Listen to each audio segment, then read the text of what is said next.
Contemplating today's Gospel. Liturgical Day, second Sunday of Lent.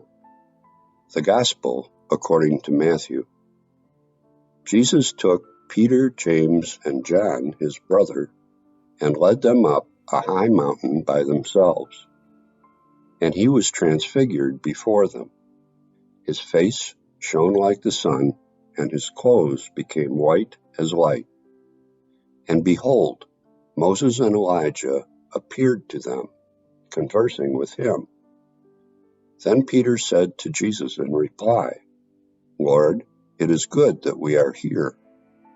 If you wish, I will make 3 tents here, one for you, one for Moses, and one for Elijah." While he was still speaking, behold, a bright cloud cast a shadow over them. Then from the cloud came a voice that said, "This is my beloved Son, with whom I am well pleased. Listen to him." When the disciples heard this, they fell prostrate and were very much afraid. But Jesus came and touched them, saying, "Rise, do not be afraid." And when the disciples raised their eyes, they saw no one else but Jesus alone. As they were coming down from the mountain, Jesus charged them, "Do not tell the vision to anyone until the Son of Man has been raised from the dead." Commentary by Father Jaume González from Barcelona, Spain. And he was transfigured before them. Today, on our journey to Easter time, the Liturgy of the Word shows us the transfiguration of Jesus Christ. Although there is a liturgical day in our calendar reserved for the Feast of the Transfiguration of the Lord on August 6th, we are now invited to contemplate the very same scene intimately linked to the Passion, Death, and Resurrection of our Lord. The Passion of Jesus was indeed getting close, and 6 days before his ascent to Mount Tabor, he clearly announced it. He had told them that he must go to Jerusalem and suffer greatly from the elders, the chief priests, and the scribes, and be killed, and on the 3rd day be raised.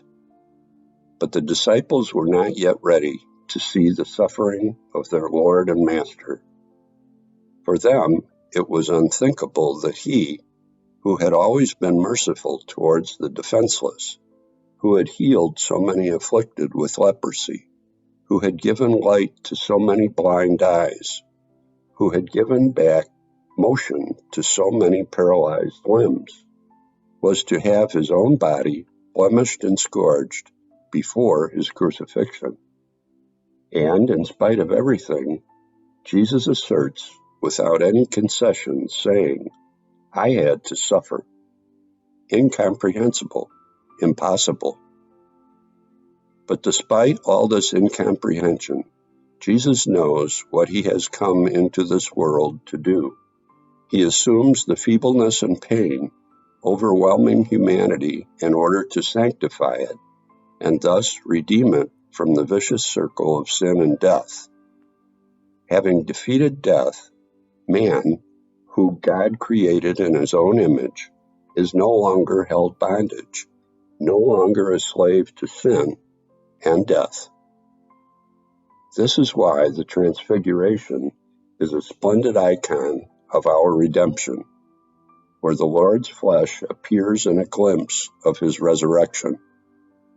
Thus, if, with the announcement of his passion, he kindles the anguish of the apostles with the glow of his divinity, he strengthens their hope in anticipation of the Paschal joy, even though neither Peter, James, nor John could completely understand what Jesus meant about being raised from the dead.